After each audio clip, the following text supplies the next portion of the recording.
Good morning everyone to my channel. এবং ভিডিওটা যদি ভালো লাগে তাহলে like, share and subscribe, comment করেই দেবেন। তো আজকে আমি অনেক খেতে খেতে লেজি হয়ে বানাচ্ছি পটল ভাজা এবং ডাল। আপনারা বলবেন কে কে বটি ইউজ করতে পারেন এবং বটিতে কাটতে পারেন রান্না। অনেক জ্ঞান দেওয়া হলে এবার ভিডিওটা চালু করা যাক। তো অনেক কষ্ট করে কড়াই এবং খুন্তি নিয়ে নিলাম রান্না করার জন্য। তো রান্নাটা তো করতেই হবে, কারণ না খেলে হবে না, না খেলে পেটটা চলবে না। তো চলুন রান্না করা যাক।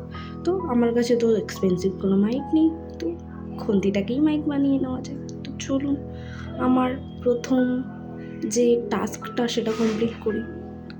যে গ্যাসটা আছে সেটাকে অন করা। তো চলো, কারণ গ্যাস অন করতে গেলেও অনেক ট্যালেন্ট লাগে। এক চান্সে তো আমার দ্বারা গ্যাস অন হবেই না। তো দেখুন যদি আমি করতে পারি, কারণ সেটাতেও ভয় লাগে যদি গ্যাসটা অন হতে হতে কিছু একটা হয়ে যায় তখন কি হবে। মানে একটা টাস্ক, বড় টাস্ক। তো আবার গ্যাসটা জ্বালানোর চেষ্টা করছি, কিন্তু সেটা জ্বললো না। একটা সেই আওয়াজ হয়ে মনে হলো যেন এখনই বাস্ট করবে। তো আমার তো শক লেগে গেছে। তো অনেক চেষ্টা করার পরেও জ্বলছে না। তো আমার মনে হলো একটু দিমাগ লাগানো যাক, কারণ আমি তো একটু ওভার স্মার্ট, একটু বিশাল ভাবি, একটু ওভার থিঙ্কার। তো এইভাবে হবে না। তো চলো একটু নিচু হয়ে গ্যাসটাকে মনোযোগ দিয়ে জ্বালানো যাক। তো বাহ, সুন্দরভাবে জ্বলে গেছে। তো এবার কড়াইতে তেলটা দিয়ে দেবো, কারণ তেল ছাড়া তো আমি জল দিয়ে পটল ভাজতে পারবো না। তো সেই কারণে তেলটা দিয়ে দিলাম কড়াইতে। তেলটা গরম হওয়ার পরে, বেশ ভালো মতো গরম হওয়ার পরে আমি পটলগুলো আস্তে আস্তে দেবো, কারণ কম গরম হলে তখন আর আমি পটলগুলোকে কড়াই থেকে জ্যান্ত ভালোভাবে বের করতে পারবো না। তো আস্তে আস্তে আমি বুঝতে শিখলাম যে রান্নাটা একটা বড় আর্ট, যে আর্টটা একজন লেজি মানুষের কাছে থাকতে পারে না।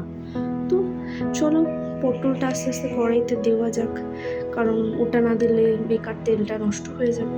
তো যখন পটলটা আমি দিতে গেলাম কড়াইতে, সেটাও একটা যুদ্ধ, একটা টাস্ক। সেটা দিতে গিয়ে আমি রান্নাঘরে কড়াইয়ের থেকে এক হাত দু হাত দূরে চলে গেলাম, কারণ পটলটা দিতে না দিতেই তেলগুলো সব আমার গায়ের দিকে অ্যাটাক করছিল, যে তোরা আমার ওপরে পটল ভাজবি, এর একটা ব্যাপার। তো তারপরে আমি হামানদিস্তা নিয়ে নিলাম, তাতে আমি গরম মশলা এলাচ লবঙ্গ কিছু দিয়ে দিলাম। আর সেই ওর মধ্যে নিজের রাগগুলোকেও যাদের উপরে রাগ আছে সেই মানুষগুলোকে ভেবে ভালো করে ওগুলোকে কুটে নিলাম। আমার সব কিছুতে একটু গরম মশলা দেওয়ার অভ্যাস আছে। হ্যালো, আমাকে দেখতে পাচ্ছেন? হ্যাঁ, অবশ্যই দেখতে পাচ্ছেন আশা করছি, কারণ আমাদের মাঝখানে হাঁড়িটা চলে এসেছে। তো হাফ পটল ভাজা হয়ে গেছে অলমোস্ট। তো ভাত হয়ে গেছে। ডালের জন্য আমি মশলা প্রিপারেশন করছি, পটল ভাজা ডাল। এবং আমি ডালের মধ্যে সেই শেফের স্টাইলে হলুদ দেবো। ঠিক আছে, অলমোস্ট হয়ে গেছে, ডাল হয়ে এসছে। তো যেরকম শেফরা মশলা সেরকম স্টাইলে হলুদ গুঁড়ো দেবে।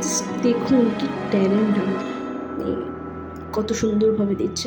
নমক শামক ডাল দে না রে, এরকম একটা ব্যাপার। তো